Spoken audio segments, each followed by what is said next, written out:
Good morning. মই বৰ্তমান আছোঁ যোৰহাটৰ আৰু ইয়াতে শ্ৰী শ্ৰী শংকৰদেৱৰ অধিৱেশন চলি আছে। তাতে যাব ওলাইছোঁ মই আৰু এজন ভাইটি আছে। চ' মই তাতে গৈ আছোঁ আৰু তাত গৈ যি পৰিৱেশ প্ৰথমতে অভিজ্ঞতা হ'ব, যিহেতু মই শংকৰদেৱৰ অধিৱেশন চাবলৈ খুবেই ইচ্ছা হৈ আছিলে আৰু সেনেকৈ সময় সুযোগ নিমিলে আৰু য'ত হয় তাত যাবও নোৱাৰোঁ আৰু ফাইনেলি এবাৰ পাইছোঁহি যোৰহাট। আৰু এতিয়া আজি প্ৰথম দিনা কাৰ্যসূচী, তাতে মই যাব ওলাইছোঁ আৰু বলক তালৈ যাওঁ, তাত গৈ আপোনালোকৰ তাৰ পৰিৱেশবোৰ দেখাওঁ। এতিয়া আমি যাব ওলাইছোঁ আৰু মিষ্টাৰ ঋষিকেশ চাবিটো মোৰ লগত আছে আৰু আমি যাওঁ। ইয়াৰ পৰা কিমান দূৰ হ'ব নো? ইয়াৰ পৰা 15 মিনিটমান লাগিব। ঠিক আছে, আমি গৈ আছোঁ, তাত গৈ আপোনালোকক তাৰ পৰিৱেশবোৰ দেখাওঁ আৰু মই উঠি লওঁ এতিয়া। মই উঠি লওঁ আৰু যাওঁ তালৈ। ইয়াৰ পৰা কিমান দূৰ হয় নাজানো। মিষ্টাৰ ঋষিকেশ ধুতি বৰ অসুবিধা হয়, ধুতি পিন্ধা কামটো। আৰু আমি ওলাইছোঁ আৰু তাত গৈ তাৰ পৰিৱেশবোৰ দেখাই আছোঁ। অ'কে বলক গৈ আছোঁ। তাত গৈ আকৌ দেখাই আছোঁ এফালৰ পৰা লাইভো আহিব পাৰোঁ, কি হয় চাওঁ। তাত গৈ বতৰটো আজি খুব ভাল নহয় জানো, আৰু গৈ আছোঁ আৰু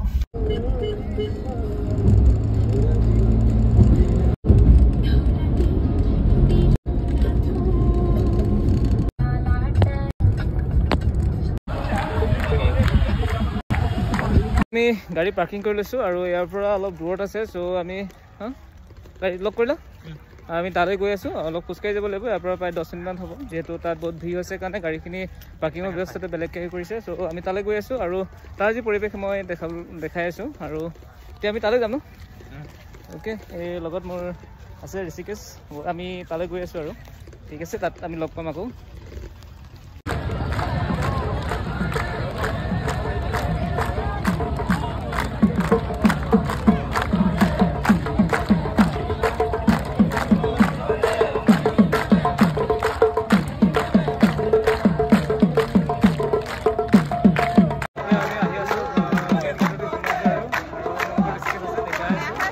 পৰিৱেশটো খুবেই ভাল লাগিছে আৰু চাৰিওফালে যি আদৰণি আছে সেইখিনি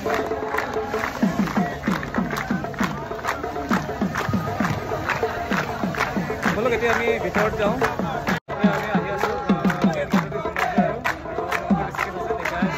তাৰ যি পৰিৱেশটো খুবেই ভাল লাগিছে আৰু চাৰিওফালে যি আদৰণি আছে সেইখিনি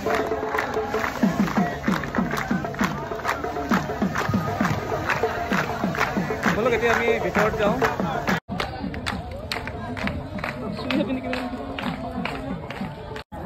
আৰু এই খুৰীয়ে আমাক বিচাৰি বৰ্তমান পালেহি আৰু যিহেতু বহুত ডাঙৰ এৰিয়া হয় আৰু আমি এতিয়া বিচাৰি ফুৰিছিলোঁ, তেন্তে আহিলোঁ আৰু এতিয়া পালোঁ। কি দিছা?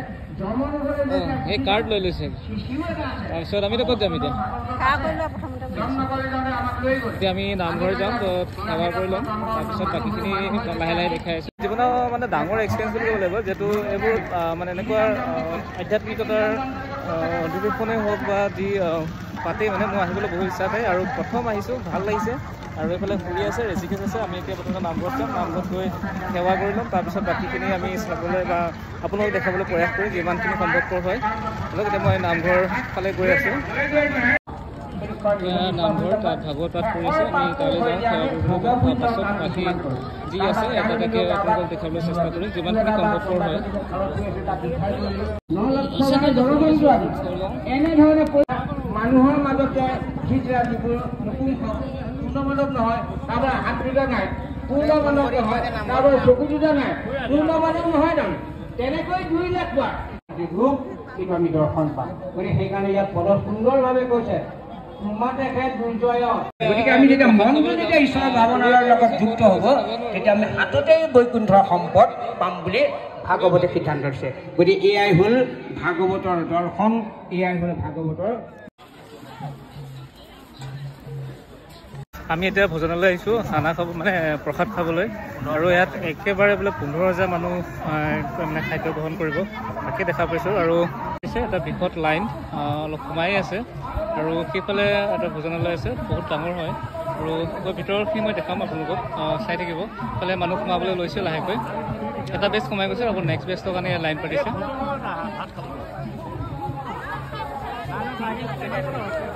মানুহ আহিয়ে আছে যিহেতু খোৱাৰ টাইমো হৈছে আৰু এই সময়ত সকলোৱে লাইন পাতি আছে আৰু আমিও সোমাবলৈ লাইন পাতি আছোঁ আৰু ঋষিকেশৰ ভোক লাগিছে বোলে সি আগতীয়াকৈ লাইন পাতি আছে আৰু ফুৰিব কোনফালে গ'ল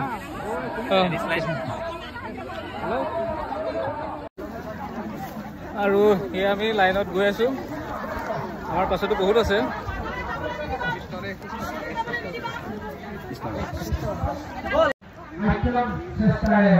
এতিয়া ভোজনালয়ৰ ভিতৰত সোমাই আহিছোঁ আৰু বহুত ডাঙৰ এৰিয়া আৱৰি মানে এই ভোজনালয়টো বনাইছে তাকে দেখাই আছোঁ কিমান ডাঙৰ আছে ডাঙৰ ভোজনালয় কক্ষ একেলগে 15,000 মানুহে খাব পৰাৰ ব্যৱস্থা কৰিছে সোনকালে পৰিৱেশ দেখা পাইছোঁ ব্যৱস্থাখিনি কৰি দিবৰ কাৰণে সেৱা ধৰিছোঁ আমি 4 বজাৰ লগে লগে আমাৰ ভোজনালয় বন্ধ কৰা হ'ব সেই তাৰ প্ৰাক মুহূৰ্তত যিসকল বাপে সিদ্ধ গ্ৰহণ ল'বলৈ আহিব সেই তেখেতসকলক অন্তত আমি সিদ্ধভাগী অলপ সুন্দৰভাৱে আজি যদি তেখেতলোকক দিব পাৰোঁ হয়তো আমি কৃতজ্ঞ হ'ম সেয়েহে কিতাপৰ জিলা শাখাৰ